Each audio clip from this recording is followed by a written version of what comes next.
Vamos a iniciar revisando cuáles son las regiones del oído y de dónde derivan, ¿sale? Entonces, durante el desarrollo del oído, recuerden que pues tenemos tres regiones, ¿sale? El oído externo, el oído medio y el oído interno. Si empezamos por el oído interno, vamos a ver que deriva del ectodermo, ¿sale? Específicamente de la placoda óptica. Ahorita lo vamos a ver que pues justamente resulta de la inducción desde el tubo neural. Entonces tiene un origen ectodérmico. El oído medio, ¿sale? Que corresponde a...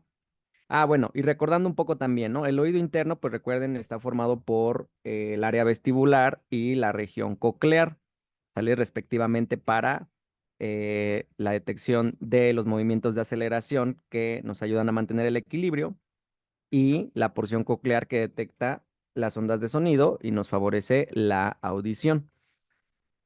Entonces, pues es el oído interno. El medio, si recuerdan, corresponde a la cavidad timpánica, donde se desarrollan los huesecillos del oído medio, y la cavidad propiamente se va a formar del endodermo faríngeo, mientras que los huesecillos del oído medio se van a formar de la cresta neural. El oído medio, si recuerdan, pues justamente está comunicado con la faringe a través de una estructura llamada tuba auditiva o tuba faringotimpánica. Y pues también tanto la tuba como la cavidad timpánica y la porción interna de la membrana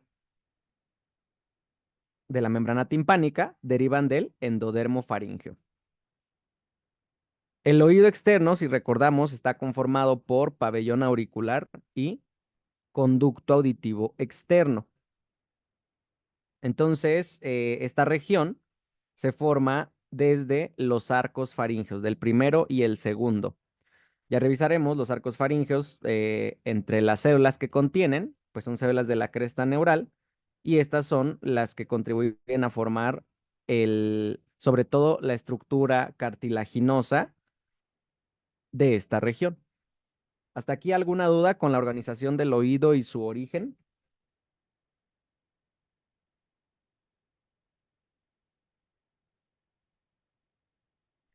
Todo bien. Ninguno, Doc. Muy bien. Entonces vamos a revisar en esta región, en este esquema que les muestro, vean, nos encontramos a nivel del rombencéfalo. Recordemos que el rombencéfalo se divide en estas dos regiones, ¿sí? El mielencéfalo caudalmente y el metencéfalo rostralmente.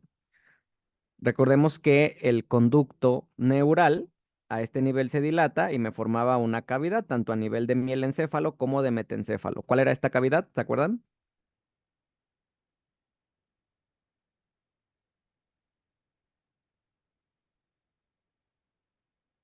El cuarto ventrículo, ¿sale? Entonces a este nivel encontramos el cuarto ventrículo. Fíjense, entonces a nivel de las vesículas o la región del rombencéfalo va a aparecer, ¿sí? A inicios de la cuarta semana, una inducción por parte del tubo neural, ¿sale? Esta inducción, si se fijan, pues justamente va al tejido que se encuentra alrededor o más externo. En este caso es ectodermo, pues justamente en relación con el tubo neural, pero en la región externa.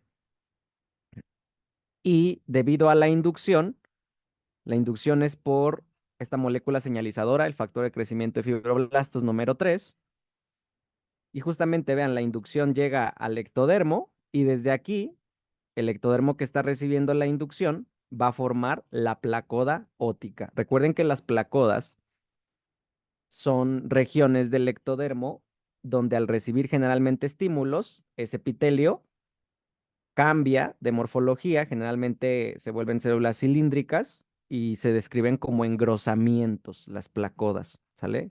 Y justamente el engrosamiento es por el cambio morfológico del epitelio. Entonces, la placoda óptica va a ser muy importante al recibir este estímulo por parte del rombencéfalo y entre los genes que va a empezar a expresar va a ser PAX2, ¿sale? PAX2 va a ser muy importante en el desarrollo del oído interno. Muy bien, ¿hasta aquí alguna duda con la inducción inicial hacia el ectodermo para la placoda óptica?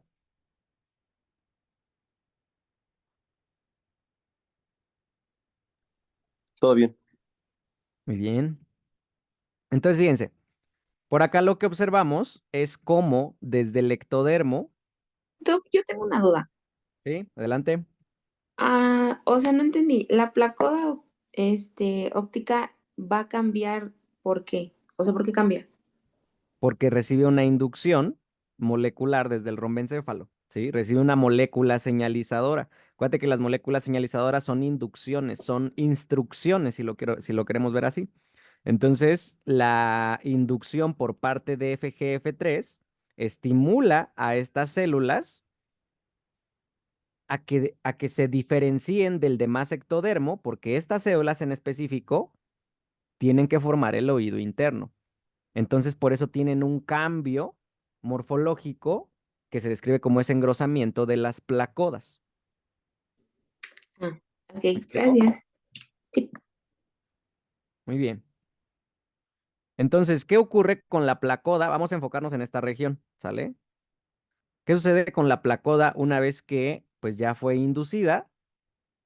Empieza a invaginarse desde el ectodermo en el que todavía pues se encuentra unida.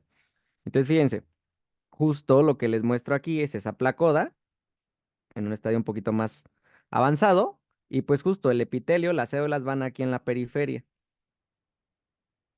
¿sale? Las células de la placoda óptica van aquí en la periferia y pues al interior tenemos este pequeño espacio al interior de la ahora llamada vesícula óptica. Por eso se llama vesícula, porque contiene un espacio al interior, que pues estos espacios generalmente después son ocupados por células.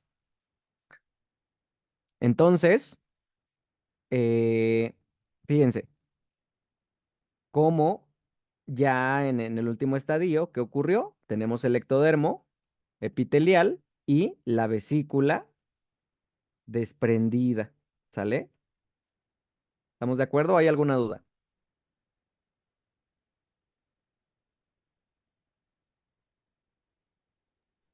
¿Puede repetir lo último, por favor? Sí. Recuerden que la vesícula se está invaginando, ¿sí? Al invaginarse, pues poco a poco va separándose del ectodermo superficial, que se los muestro aquí con el azul claro, ¿sale? Entonces, en el último estadio, ¿qué ocurrió? La vesícula ya se desprendió del ectodermo superficial, por eso ya vemos el ectodermo continuo y el tejido de la vesícula, que se los muestro con azul fuerte, pues ya se desprendió desde ese ectodermo, ¿sale? Entonces lo que observamos es el desprendimiento de la vesícula óptica, que en este momento también le podemos llamar otocisto. ¿Queda claro? Sí, gracias. Muy bien. Entonces, desde el otocisto, vean, se va a desarrollar pues justamente el oído interno y empieza a tener una diferenciación molecular en la región dorsal y en la región ventral, ¿sale? En la región dorsal se empiezan a expresar factores como NKX5 y en la región ventral factores como PAX2 y SOX3. Y estos pues justamente van a ayudar a delimitar las regiones de ese otocisto para que en la región dorsal, favorecido por inicialmente NKX5, ¿sí? Se va a formar la porción vestibular, que entre otros factores que va a expresar después, también son importantes del X5 y GBX2, ¿sale? Entonces, la región dorsal va a formar la porción vestibular, mientras que la región ventral va a formar la porción sacular. En conjunto, las dos regiones conforman lo que anatómicamente corresponde al laberinto membranoso, ¿sale? El oído interno, propiamente, las células funcionales son el laberinto membranoso, el laberinto óseo, ahí recordando, es más bien el tejido que recubre a estas células.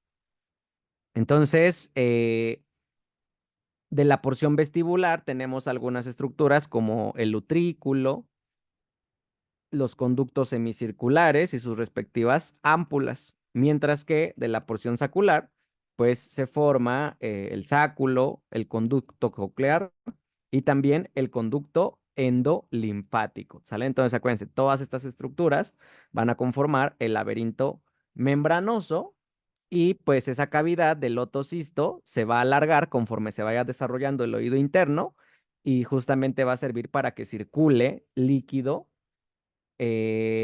conocido como endolinfa en este laberinto membranoso. ¿Hasta aquí alguna duda?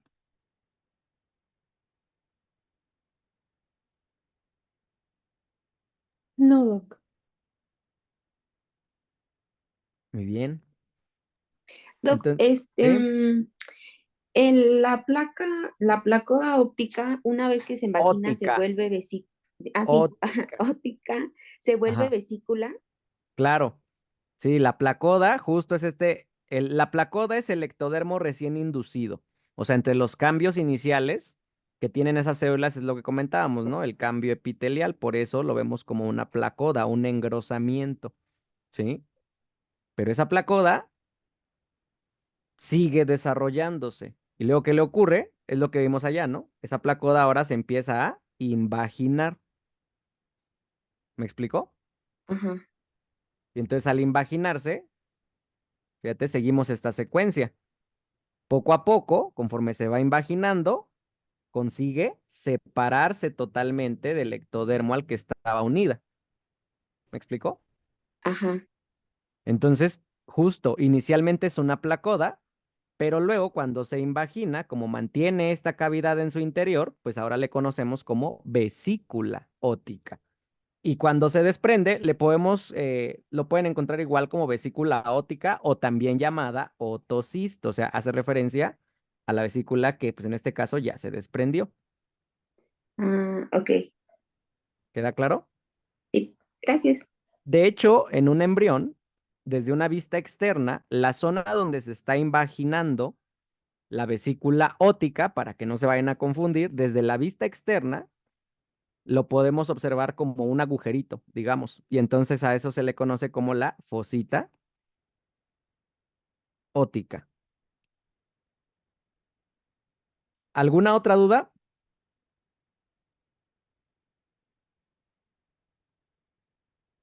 No. Muy bien. Entonces, fíjense, ahora vamos para acá. De esa vesícula ótica u otocisto, pues ya quedamos una región ventral y una región dorsal, se van a desarrollar. Entonces, quiero que observen este estadio donde ya tenemos un poquito el avance de esta extensión, ¿sí? Fíjense cómo desde el otocisto, la región ventral, identificamos formándose el sáculo, el canal endolinfático, ¿sí? Y empieza a alargarse justamente esta región para formar el conducto coclear, ¿sale?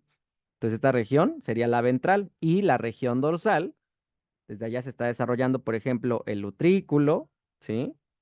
Y empiezan a desarrollarse los canales semicirculares con sus respectivas ámpulas, ¿sale?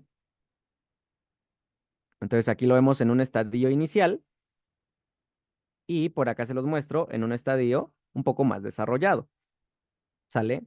Sobre todo aquí, fíjense, nuevamente, tenemos la región del sáculo, el canal endolinfático, ¿sí? Recuerden que esta región expresa sobre todo PAX2, la región ventral, y pues este factor es muy importante para el desarrollo de la cóclea, ¿sale? Vean, ¿qué le ocurrió a la cóclea en esta región ventral? Durante su desarrollo, ¿qué pueden identificar qué ocurre con la cóclea?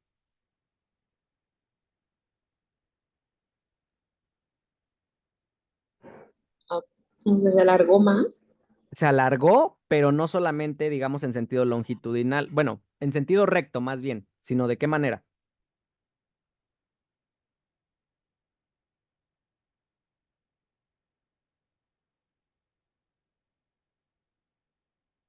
de forma espiral, ¿estamos de acuerdo? O sea, se fue enrollando. Entonces tenemos una correlación de los segmentos de la cóclea con una semana determinada del desarrollo, ¿sale? Entonces recuerden, la primera vuelta de la cóclea, ¿sí? Se consigue a la octava semana de gestación. La segunda vuelta de la cóclea se consigue a la décima semana de gestación. Y la última media vuelta o tres cuartos de vuelta, dependiendo ahí el autor, el Carlson te pone media, se consigue a la vigésima quinta semana de gestación. ¿Queda claro? ¿O hay alguna duda?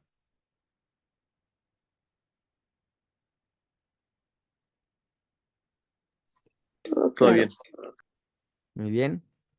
Entonces, pues justamente la cóclea va a ser la porción que nos va a dar la función auditiva en el oído interno. Si vamos hacia la otra región, identificamos nuevamente el sáculo y el utrículo, ya parte de la porción vestibular, ¿sale? Entonces, del utrículo observamos cómo se extendieron estas estructuras, corresponden a los canales semicirculares, ¿sale? De los cuales pues se desarrollan tres, uno anterior, uno posterior y uno lateral, ¿sale? Les había comentado hace ratito que en la región vestibular era importante la expresión de factores como DLX5, aquí lo vemos, y GBX2. Y pues, por ejemplo, para la formación del del conducto semicircular lateral, es necesaria la expresión del factor OTX1, mientras que para el anterior y el posterior, sobre todo es importante la expresión de DLX5. Y estas regiones en donde llegan, donde terminan, digamos, los conductos semicirculares, forman estas dilataciones conocidas como ámpulas. Y pues básicamente tenemos la organización del oído interno con sus dos regiones, ¿sí? Región vestibular en la región dorsal y región coclear en la región ventral. Y recuerden que pues es una estructura epitelial, entonces el oído interno. El epitelio pues justamente va aquí en la periferia y al interior pues extendió esa pequeña cavidad de la vesícula óptica, ¿sí? Al interior para permitir el flujo de endolinfa, ¿sale? Por todo el oído interno. Recuerden que la endolinfa en la porción coclear es la encargada de movilizar los cilios que se van a desarrollar en estas células del órgano de Corti y en los canales semicirculares, pues justamente son los que esa endolinfa es la que va a formar las corrientes que van a ser detectadas en la región ampular y el sáculo y el utrículo para los cambios de posición. ¿Hasta aquí alguna duda?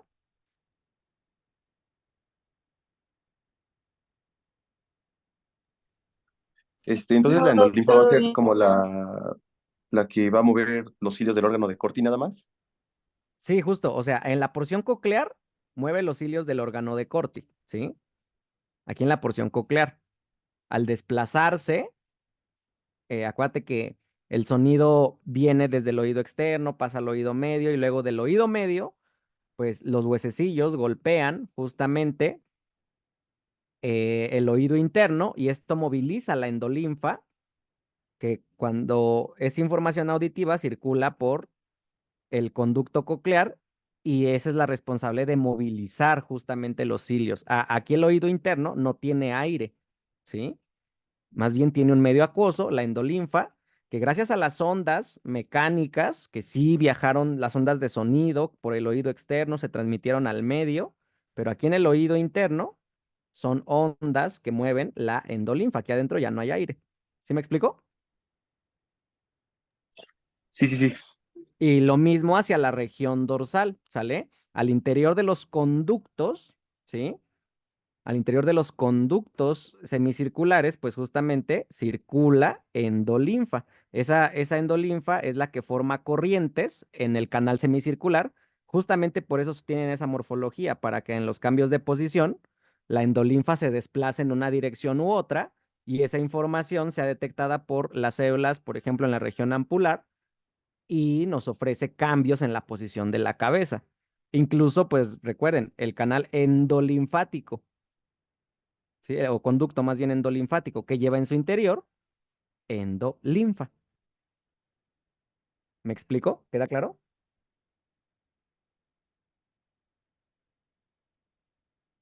Todo claro. Muy bien. ¿Alguna otra duda?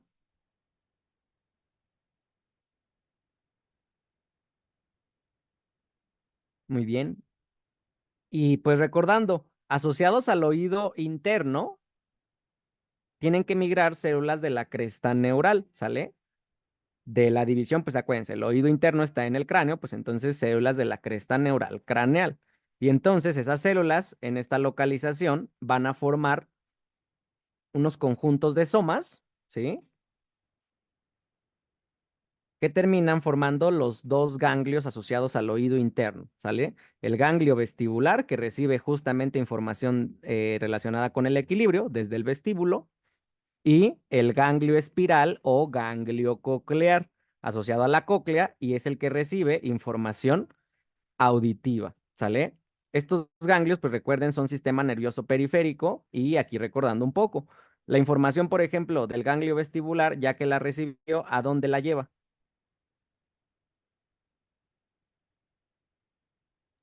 Bueno, a los huesecillos del oído, como para que choque con la endolinfa y se produzca el No, sonido, fíjate. ¿vale? No. Mm, Fíjate, aquí la información ya entró por el externo, ya entró por el medio y ya llegamos al interno. Ya la información ya llegó al oído interno, ya se detectó en el oído interno.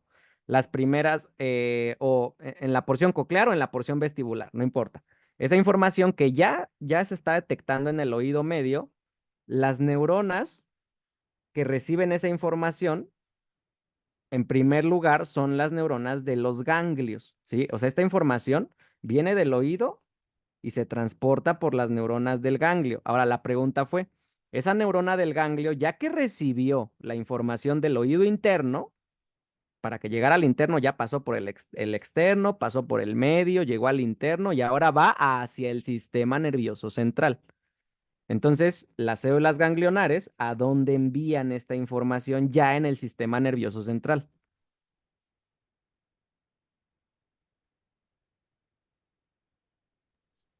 Ay, al órgano vestíbulo-coclear.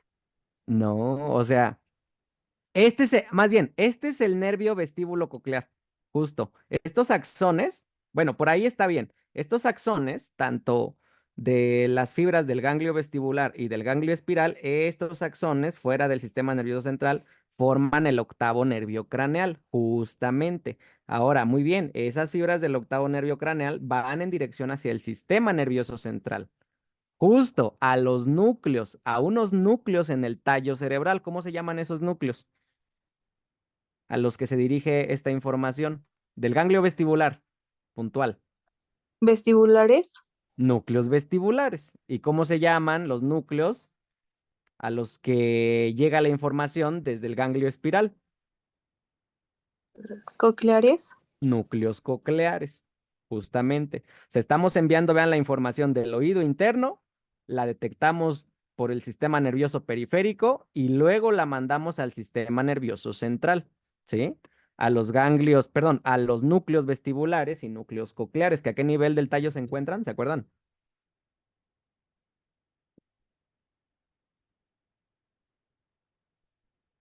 Núcleos vestibulares y cocleares.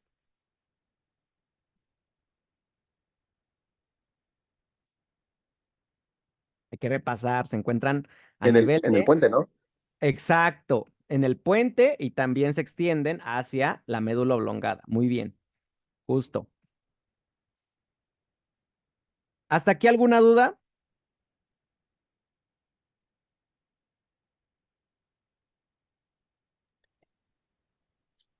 Todo bien. Muy bien, nada más eso, ¿eh? Recuerden que las neuronas de los ganglios son células de la cresta neural y pues en este caso, por la región en la que nos encontramos, células de la cresta neural craneal. Ahora veamos por acá. Al realizar un corte transversal de, del conducto coclear, ¿sí? Vamos a observar su organización. Fíjense, justo aquí a la periferia lo que les muestro es el epitelio y desde ese epitelio pues cómo se van a formar algunas estructuras, pero acuérdense que al interior era hueco, lleva unos espacios que a este nivel pues van a estar divididos, ¿sale? Entonces al interior del conducto coclear, vean, que forma parte del laberinto membranoso, vamos a encontrar por ejemplo esta región que en en la literatura se describe como el eje sobre el cual gira la cóclea que está en desarrollo, ¿sale? Ese eje se le conoce como modiolo, ¿sale? Y vean cómo en relación con esta estructura es donde llegan las células de la cresta neural y forman justamente el ganglio espiral. Ya tenemos ahí el modiolo, acuérdense que es el eje sobre el cual gira la cóclea y en esa región también llegan las células de la cresta neural para formar el ganglio espiral.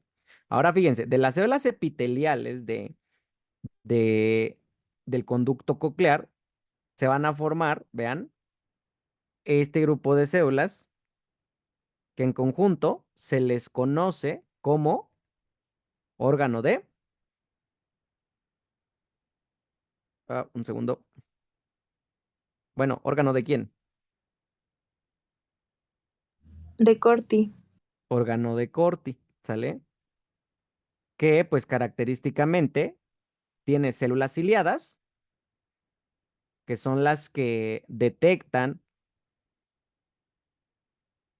esas corrientes de la endolinfa relacionadas con los distintos sonidos, si son graves o agudos, ¿sale? Con las distintas frecuencias de sonido. Entonces, justo, a ver, aquí ya regresando, ¿ya ven mi pantalla?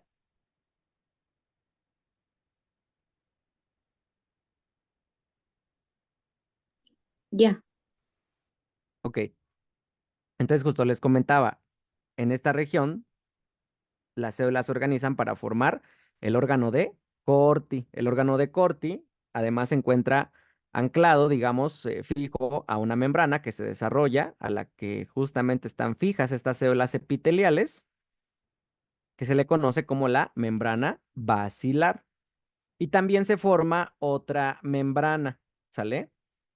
Que corresponde a la membrana vestibular. Estas dos membranas, si se fijan, me dividen el conducto coclear en tres rampas, ¿sale? La rampa donde se encuentra el órgano de Corti corresponde a la rampa media, la rampa ventral corresponde a la rampa timpánica,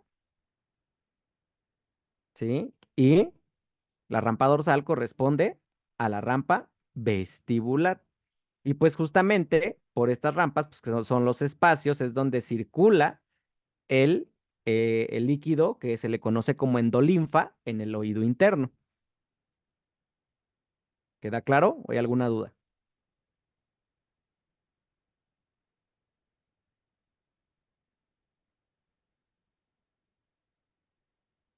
¿Dudas, dudas, dudas? Muy bien, entonces no se les olvide, las células del órgano de Corti son células epiteliales, incluso son células ciliadas.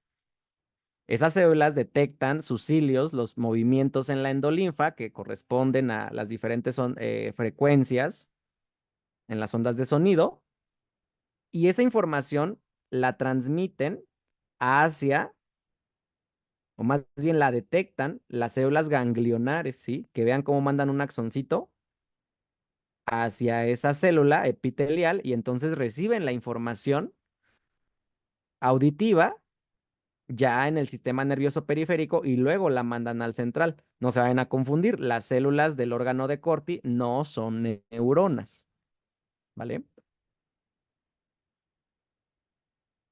Ahora fíjense, pues justamente las células del órgano de Corti y las células ganglionares del ganglio espiral son susceptibles a alterarse durante el desarrollo por distintos mecanismos, sobre todo relacionados con agentes teratógenos, ¿sale? ¿Qué es un agente teratógeno? ¿Se acuerdan?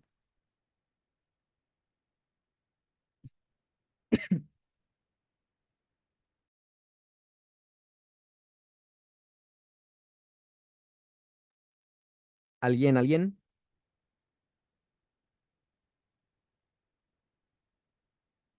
Un agente teratógeno.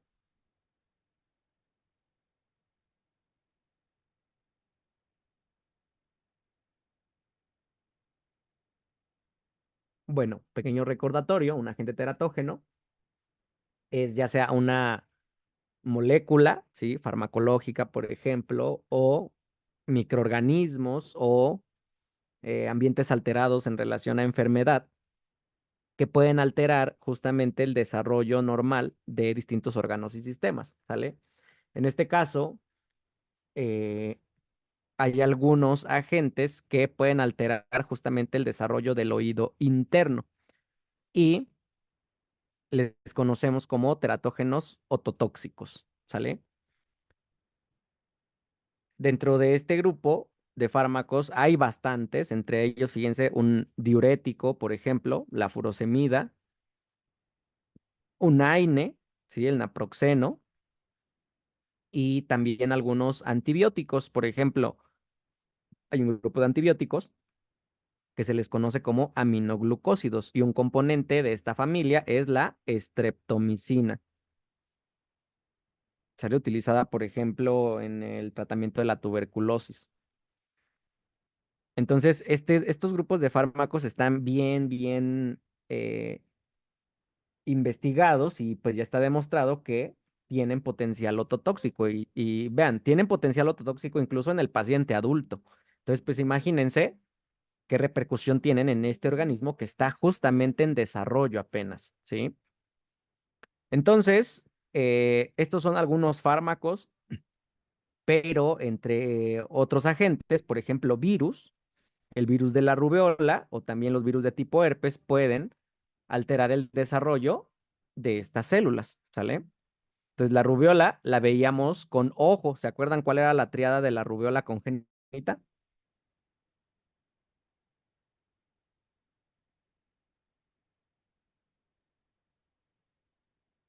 ¿Alguien se acuerda? Acuérdense, rubeola Ah, en ojo. ¿era lo de la catarata o alguna cosa así? Exacto. Sí, ¿qué más? Catarata en el ojo. Muy bien, ¿qué más? Ah, la sordera, Hipoacusia. sí, Ajá, hipoacusia. hipoacusia. ¿Y qué más? Y era algo del corazón Exacto, y cardiopatía, ¿sale? y cardiopatía, Fíjense, sí. justo esa es la triada de la rubiola congénita. Catarata, hipoacusia y cardiopatía. Muy bien. Y pues fíjense que a final de cuentas, o sea, el término hipoacusia, pues es el correcto hablando etimológicamente, pero dentro de esta área también se utilizan a veces palabras como sordera, ¿sí? Pero bueno, vamos a referirnos principalmente como hipoacusia. Y en la hipoacusia tenemos grados y pues justamente el más grave es cuando se llega a la pérdida de la capacidad auditiva, que sería como esta condición ahora así como sordera. ¿Queda claro?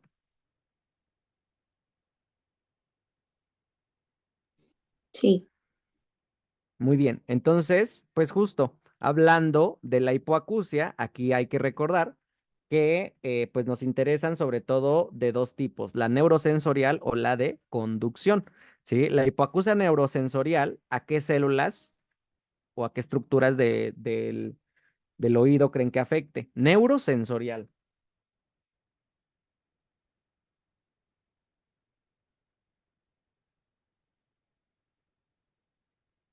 ¿Qué habíamos dicho? Pues a las células del órgano de Corti, pero también a las células ganglionares, por ejemplo, del ganglio espiral, ¿sí?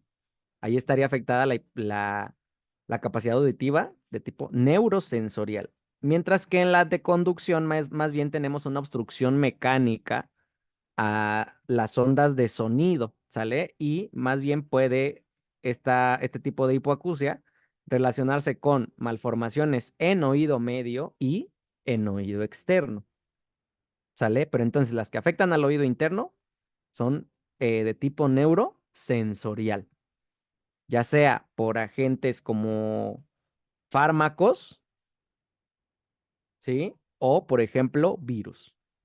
¿Queda claro o hay alguna duda?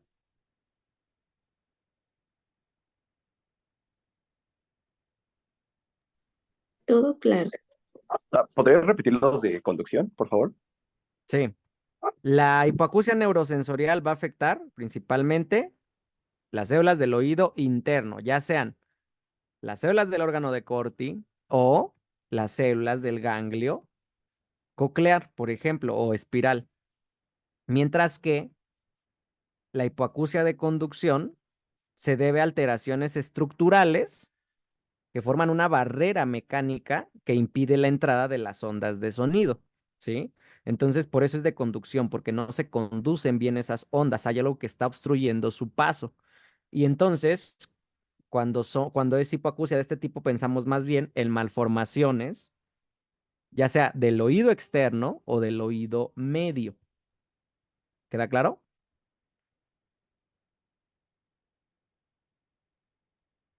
Gracias. Muy bien. Y pues justo, ahí tenemos el desarrollo del oído interno, ¿sí? Ahora vamos a revisar cómo se forman las otras dos regiones, ¿sale? El oído medio y el oído externo. Fíjense, puntual, el oído medio tiene, les comentaba hace ratito, distintos orígenes. Se forma, por ejemplo, del endodermo faríngeo, específicamente de la primera bolsa faríngea, ahorita sí pónganle, y también se forma desde las células mesenquimatosas del primer y segundo arco faríngeo, ¿sale?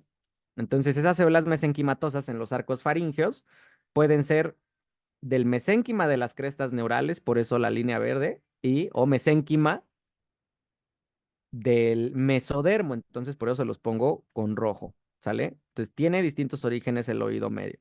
En este esquema, fíjense, lo que les muestro es un corte a nivel de la región faríngea del embrión, ¿sale? En la región faríngea, pues en el interior, encontramos todo este tejido que es el endodermo faríngeo, y ese endodermo forma unas estructuras llamadas bolsas faríngeas, ¿sale? Entonces, esta es la parte endodérmica. Y por acá afuera, lo que observamos son estas prominencias llamadas arcos faríngeos. Los arcos faríngeos son estructuras que en su interior contienen un vaso sanguíneo llamado arco aórtico, ahorita no nos interesa mucho, y tiene además células mesenquimatosas derivadas del mesodermo y derivadas de la cresta neural, ¿sale? Y fíjense, entre los arcos faríngeos, estos espacios que quedan se les conoce como hendiduras, de las cuales nos interesa únicamente, bueno, sobre todo la primera hendidura.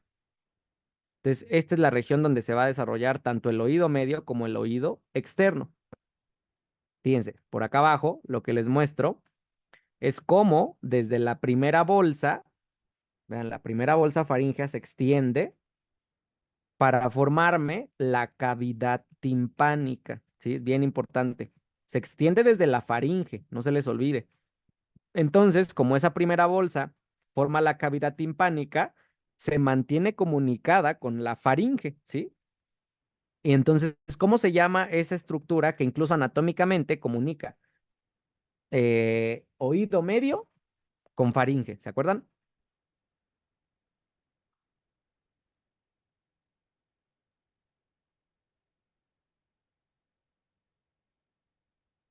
La de Eustaquio. Exacto. Tuba o trompa de Eustaquio, también llamada tuba faringotimpánica o tuba auditiva, ¿sí? Entonces, vean, esa primera bolsa faríngea es muy importante. Entonces, me forma la extensión que corresponde a la tuba auditiva faringotimpánica. La dilatación corresponde a la cavidad timpánica. Y esta región puntualmente va a formarme el epitelio interno de la membrana timpánica. ¿Sale? O sea, todo eso es oído medio. Pero a ese oído no solamente es la cavidad. ¿Qué le falta?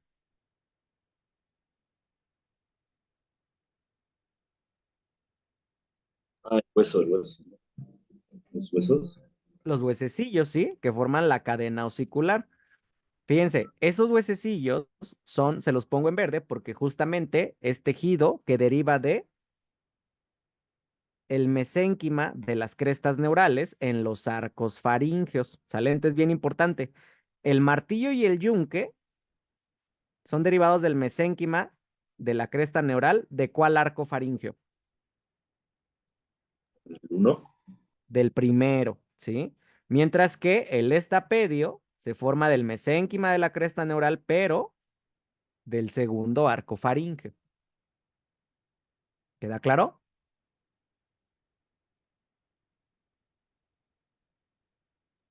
¿Puedes repetirlo, por favor? Sí. Acuérdense que los arcos faríngeos tienen dos tipos de mesénquima. ¿Qué es mesénquima? Es un tejido embrionario conformado por células estrelladas, si se acuerdan. Y pues esas células son especializadas en migrar. Eso es el mesénquima. Ahora, el mesénquima, recuerden que lo tenemos de dos tipos. Células mesenquimatosas derivadas del mesodermo o células mesenquimatosas derivadas de la cresta neural.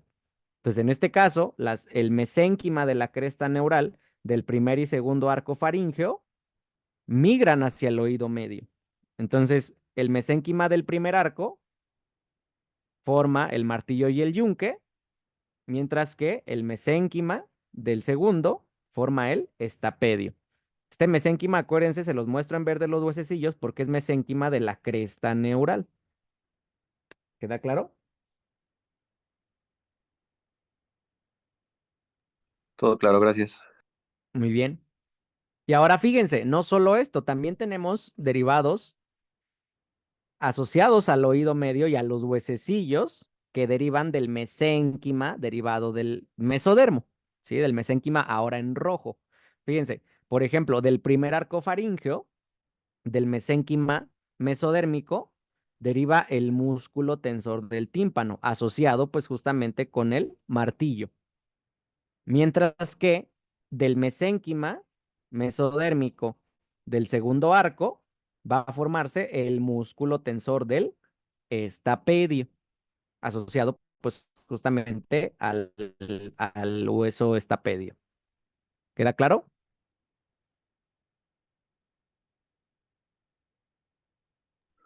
Todo claro. Muy bien. Y ahora quiero que observen esto. ¿Se acuerdan cómo quedamos que se llamaban los espacios entre arcos faríngeos? Estas regiones los conocían como hendiduras. Y fíjense, esta primera hendidura es bien importante porque, ¿qué le ocurrió? Vean, aquí está el primer arco faríngeo, segundo arco faríngeo, ¿qué le ocurrió a la hendidura?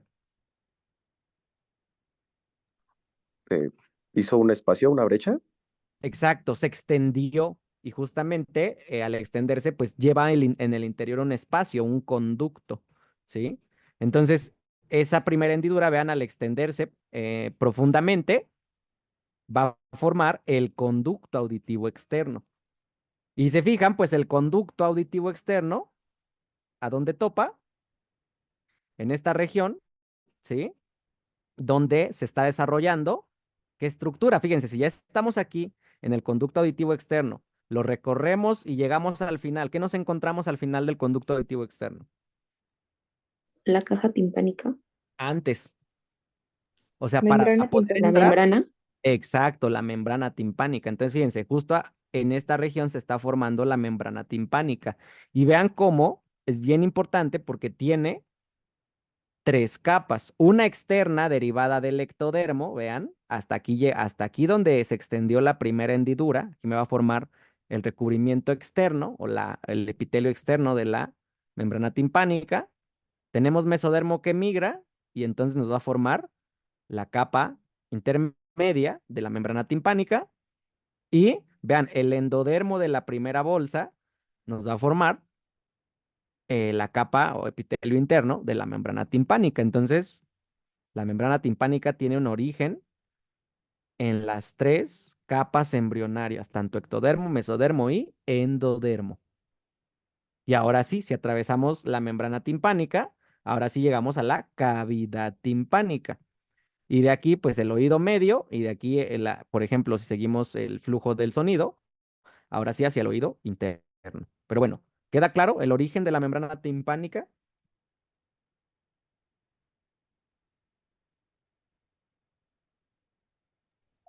Sí, y del conducto auditivo? ¿De dónde salió? ¿Todo bien? sí, también. Bueno, entonces fíjense, ahora vamos a ver cómo se forma el oído externo. El oído externo se forma respectivamente, habíamos dicho, de los arcos faríngeos, de hecho, del primero y del segundo también. Entonces vean, para el oído externo y medio, primer y segundo arcos faríngeos, ¿sí? Y primera bolsa, por ejemplo. Entonces, el oído externo se va a formar del mesénquima, otra vez de la cresta neural, ¿sí? Del primer y segundo arco faríngeo, ¿sale? Pues ahí está, vean. Entonces, oído externo se va a formar primer y segundo arco faríngeo y se lo subrayo en verde porque es tejido derivado de la cresta neural. En esta región, ¿sí, Fernanda?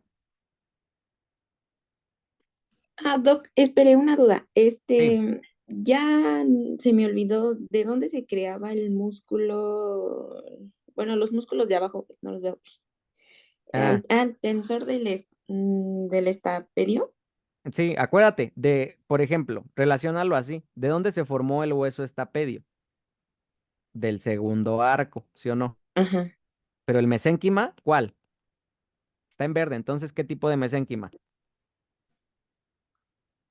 Mm, Ese mesénquima en verde, ¿de qué dijimos que era? Ahí lo acabo de decir. Sí, lo acabo de decir. A ver, ayúdenle. El mesénquima que les estoy representando en verde, ¿de qué era? ¿Del segundo arco? Ajá, Del primero y pero, o segundo, ¿no? sea, Ah, pero sí. era Pero ¿por qué se los pongo en verde? Porque ¿de qué células viene? ay, de De la cresta Ah, neural, sí. ¿sí? Cresta neural. O sea, lo que les pongo en verde, claro, es mesénquima. Hay tanto en el primer como en el segundo arco faríngeo, pero recuerden, se los muestro en verde porque es derivado de la cresta neural.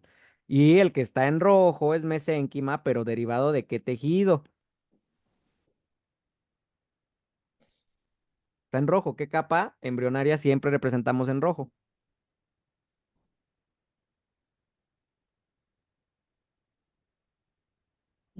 Mesodermo. Mesodermo. Entonces, hay dos tipos de mesénquima en los arcos faríngeos, de la cresta neural y del mesodermo. El mesénquima de la cresta forma tejido óseo, por eso los huesecillos. Mesénquima de la cresta en el primer arco forma martillo y yunque. Mesénquima de la cresta en segundo arco forma estapedio, ¿sí? Pero acuérdate, están en verde porque es de la cresta neural. Ahora, tenemos otro tipo de mesénquima, que es el del mesodermo. Ahora regresamos. El mesénquima, que tiene origen en el mesodermo, del primer arco, va a formar al músculo tensor del tímpano. Mientras que el mesénquima, pero ahora del segundo arco, pero ya viste otra vez mesénquima del mesodermo, va a formar el músculo tensor del estapedio. ¿Sí? Ah, ya, ok. Es que sí, no entendí esa diferencia. Muy bien, ¿ya quedó los demás? Ya no se confunden entre los tipos de mesénquima. Aquí se los vamos a poner para que no se les olvide. Mesénquima. Entonces, el mesénquima, acuérdense, es un tejido embrionario con alta capacidad migratoria, cuyas células tienen una morfología estrellada, porque justamente son células especializadas en migrar, y estas son sus extensiones que les permiten, pues, ir migrando, justamente, ¿sí? Entonces, el mesénquima, recuerden, se forma o lo encontramos de dos tejidos. Mesénquima de la cresta neural, a este también se le conoce como ectomesénquima, ¿sí? Y mesénquima propio del mesodermo, ¿sí? Todos los mesodermos forman células mesenquimatosas, no tanto, por ejemplo, el axial, pero de manera general, pues el mesodermo es el que aporta la mayor parte de células mesenquimatosas, pero también la cresta neural, vean, acuérdense que las crestas neurales tienen una región craneal, una región circunfaríngea, ¿sí? Una cresta troncal. Entonces, pues todas esas células también son mesenquimatosas, pero de la cresta neural. ¿Queda claro?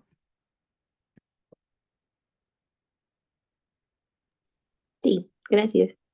Muy bien. Entonces, regresando por acá, en el oído externo, les comentaba, justo otra vez, ¿no? Del primer y segundo arco faríngeo, del mesénquima derivado, ¿por qué se los puse en verde? ¿Qué mesénquima es?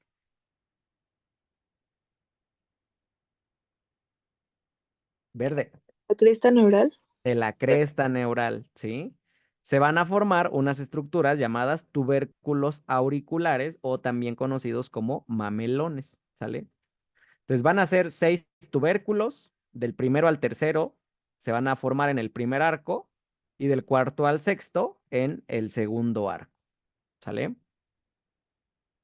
Entonces esto se los muestro por acá abajo, vean, un embrión en una vista lateral desde la izquierda, ¿sí? Quiero que observen cómo en este momento ya se plegó, ya no es laminar y podemos identificar cómo está plegado, región cefálica, región caudal, ¿sale? Entonces en la región cefálica, por ejemplo, observamos el proceso frontonasal, incluso vean, por ahí se anda asomando la vesícula óptica, vean. Y en la región faríngea, pues encontramos estas prominencias que son los arcos faríngeos, ¿sale? Y en relación con esa zona, vean la fosita óptica. ¿Se acuerdan qué les había dicho de la fosita óptica? ¿Qué es la fosita óptica?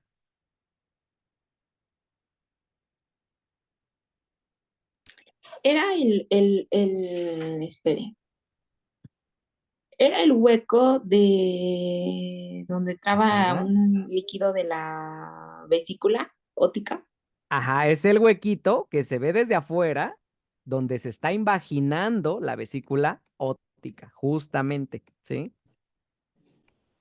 Ese huequito desde afuera se le conoce como la fosita óptica. Si lo vemos en un corte o desde el interior, pues es más bien vemos propiamente la vesícula. ¿Me explico?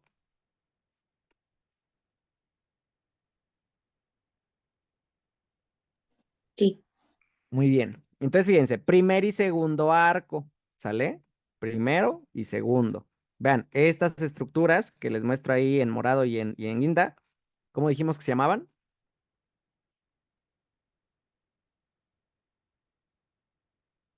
Tubérculos auriculares o también llamados mamelones. Entonces, fíjense, están en ese orden, ¿eh? 1, 2, 3 y luego 4, 5 y 6. Vean, del primero al tercero se forman en el primer arco, del cuarto al sexto en el segundo. Y pues justamente, ¿cuál es su relevancia? Que son las estructuras que van a contribuir a formar el pabellón auricular, ¿sale? Entonces, vean, en un pabellón auricular ya formado, ¿sí? Este sería un pabellón, ¿de qué lado sería? Así correspondiente con la vista. del lado izquierdo. Exacto. Es un pabellón del lado izquierdo. Sí, entonces fíjense, el primer mamelón, vean cómo los derivados se los puse justamente con su respectivo color. Sí, entonces, por ejemplo, las estructuras en morado son del primer arco, las que están en guinda del segundo. Entonces, fíjense, primer tubérculo se forma el trago. Segundo y tercer tubérculo contribuyen a formar el hélix, ¿sí? Y el segundo también, por ejemplo, esta región que corresponde a la fosita triangular. Entonces, hasta ahí toda esta región es primer arco, ¿ya vieron? Y luego La siguiente, del cuarto tubérculo, vean, el antihélix, del quinto, el antitrago, y del sexto, el lóbulo de la oreja, ¿sí? Ya como tal del segundo arco. Y quiero que observen cómo entre primer y segundo arco, ¿cómo se llama este espacio que encontramos entre primer y segundo arco? ¿Se acuerdan?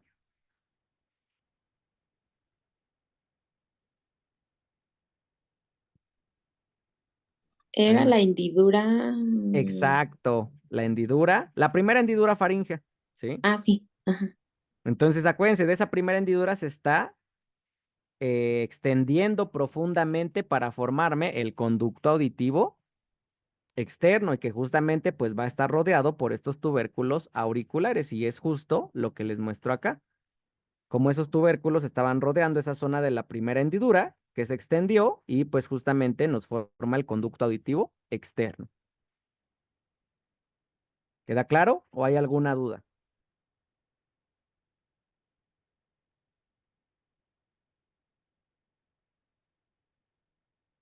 A ver, ¿qué? Otra vez, repaso. Oído externo, ya quedamos. ¿De dónde viene? Se origina de primer y segundo arco, ¿sale? Primer y segundo, se lo subrayé en verde porque acuérdense, es mesénquima de la cresta neural. El oído externo se forma de unas estructuras llamadas tubérculos auriculares o mamelones, que son 6. Del primero al tercero se forman en el primer arco y del cuarto al sexto en el segundo arco, ¿sale? En una vista lateral del embrión, identificamos, ¿sí? Región cefálica y región caudal. En la región cefálica identificamos proceso frontonasal y también en desarrollo la vesícula óptica, ¿sí? Luego, en esa región, asociada a la prominencia frontonasal, encontramos estas salientes que son justo los arcos faríngeos. Y aquí les muestro justo el primero y el segundo, ¿sale? Y recuerden que ahí están los tubérculos. Vean, del primer arco se forman los que están en morado, el primero, segundo y tercero. Del segundo arco se forman los que están en guinda, cuarto, quinto y sexto tubérculos. Ahí están. Los 6 tubérculos, si se acuerdan, están envolviendo el espacio entre el primer y segundo arco que se llama La hendidura. en primera hendidura faríngea, desde la que se va a formar el conducto auditivo externo. Entonces recuerden, ahí están los tubérculos auriculares que van a formar el oído externo. Y lo que observamos por acá es la relación, ya el derivado anatómico, ¿sale? Entonces, fíjense, los tubérculos que estaban en morado eran derivados del primer arco, ¿sí? Los que estaban en guinda eran derivados del segundo arco. Entonces, vean, primer y segundo tubérculo van a contribuir, primer tubérculo van a formar el trago, ¿sí? Segundo y tercero van a formar el hélix, ¿sale? El segundo también contribuye a la formación de la fosita triangular. Y entonces hasta aquí son derivados del primer arco, mesénquima del primer arco. Luego, cuarto, quinto y sexto tubérculos, que ya son del segundo arco. Vean, el cuarto va a formarnos al antihélix, el quinto al antitrago y el sexto al lóbulo de la oreja. Y vean cómo todos ellos, todas estas estructuras, están rodeando la zona donde la primera hendidura se extendió profundamente para formar el conducto auditivo externo. ¿Ya quedó? Ahora sí.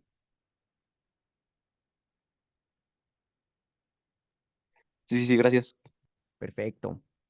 Entonces, fíjense, el oído externo se puede alterar, por ejemplo, por concentraciones anormales, entre otras cosas, ¿eh? Pero una molécula que está relacionada es el ácido retinoico, ¿sí? Entonces, acuérdense que son células de la cresta neural, o sea, oído medio y oído externo son células de la cresta neural. E incluso el interno, si vamos específicamente al ganglio vestibular y al ganglio coclear, o sea, en los 3 niveles contribuyen las crestas neurales. Entonces, ¿cómo se llamaban las alteraciones de las crestas neurales? ¿Se acuerdan?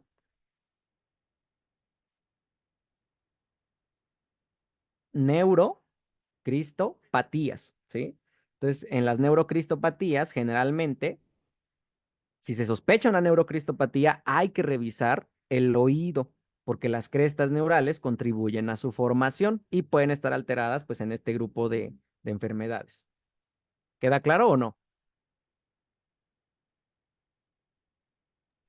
Sí, sí, sí. Sí, Muy bien. Entonces, fíjense, las alteraciones que afectan sobre todo al desarrollo del oído externo es un conjunto de enfermedades que se les conoce como microtia, ¿sí? Ahora, no se confundan porque pensamos en que micro, pues pequeño, otia, de otos, eh, oído, ¿no? O sea, entonces, ¿qué pensamos?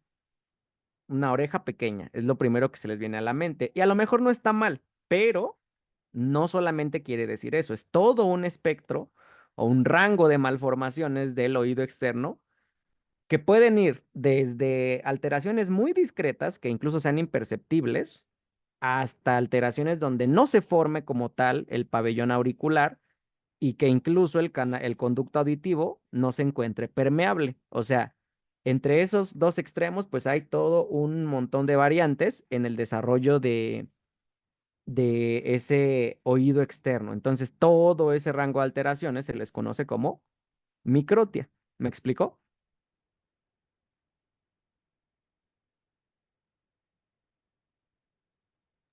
sí. Entonces, Y también se pues, podrá decir que la ujú, microtia es como un rango, o sea, son malformaciones de como pequeñas, grandes, visibles y no visibles. exacto. Sí, o sea, es todo un rango de malformaciones que algunas pueden ser muy discretas, rangos muy leves de la microtia. O puede haber rangos muy graves donde no haya formación o haya una formación rudimentaria del oído externo, justo. Entonces son las enfermedades que entran entre esos dos extremos. Son un grupo de alteraciones, ¿vale? Sí, gracias. Entonces, como justo puede estar alterado el oído externo, ya sea el pabellón auricular o incluso puede afectar la permeabilidad del conducto auditivo externo, pues justamente, ¿para qué sirve el oído externo? Para que las ondas de sonido se concentren hacia dónde. Hacia los huesecillos. Ajá, hacia el conducto auditivo externo y de ahí al oído medio, a los huesecillos y de ahí al interno. Entonces, si no tenemos una formación adecuada de esta parte del oído, pues también vamos a tener un grado de hipoacusia, pero que en este caso no, no es de tipo sensorial, sino más bien de conducción. ¿Se acuerdan que les decía hace rato que la hipoacusia de conducción, sí, pues tenemos una barrera que impide el paso de las ondas de sonido? En este caso, pues la barrera puede ser que de entrada el conducto auditivo no esté permeable y que pues justamente el pabellón auricular, por ejemplo, no se haya formado o su formación sea rudimentaria. Ahora, puede haber hipoacusia de conducción por una malformación estructural y además hipoacusia neurosensorial por alteración del oído interno. Pues sí, sí podría haber, pero de todos modos hay que determinar de qué tipo es la hipoacusia y pues si es por múltiples malformaciones, pues también llegar a esa conclusión. ¿Sale?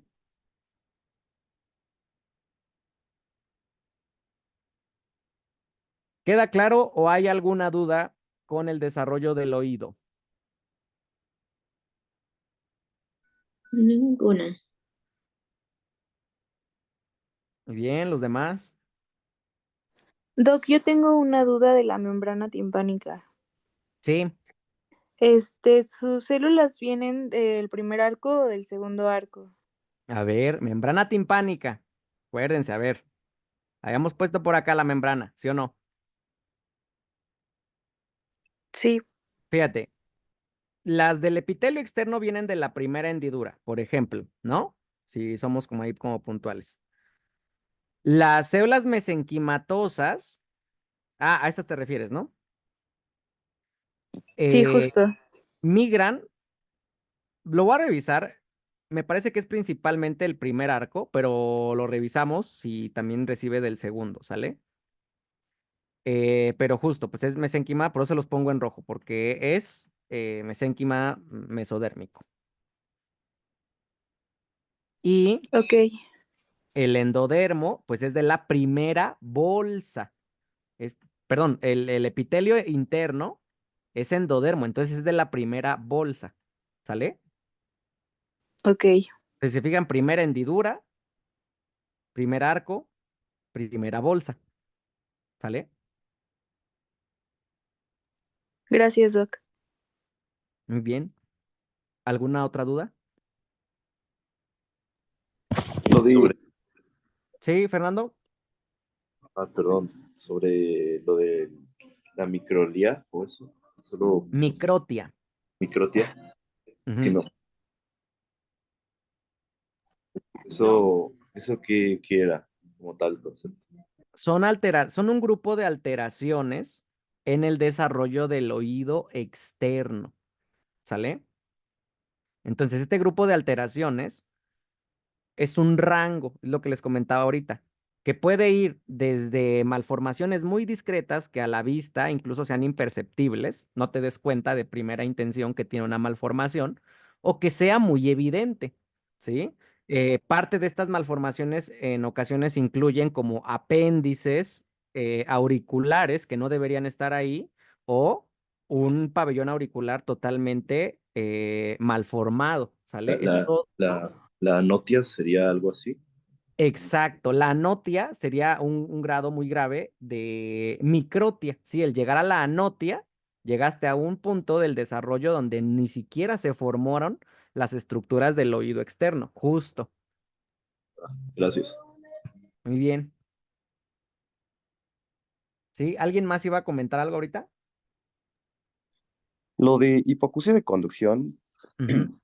quiero suponer que conducción, porque pues como es por el oído medio, supongo que es Ajá. por donde pasa, o algo así, o Sí, como. justo. Porque acuérdate que oído externo y oído medio conducen las ondas por vía aérea, vamos a decirlo, ¿no?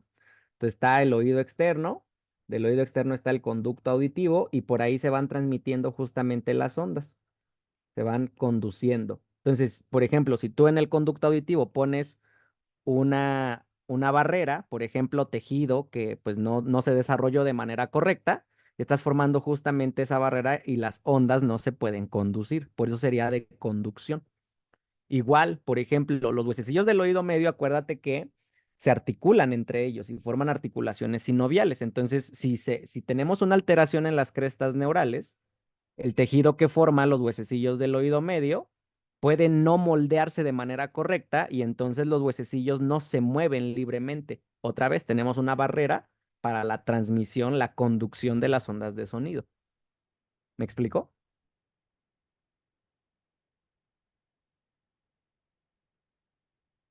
Ok, sí, sí, sí, gracias. Justo. Y la neurosensorial, como su nombre lo indica, acuérdense, neurosensorial, o sea, que afectamos ya sea las células nerviosas que transmiten la información hacia el sistema nervioso central, ¿sí? O las células que detectan de inicio los estímulos provenientes desde el oído externo y el oído medio, que son las células del órgano de Corti, ¿sí? Por eso es neurosensorial. Muy bien. ¿Alguna otra duda?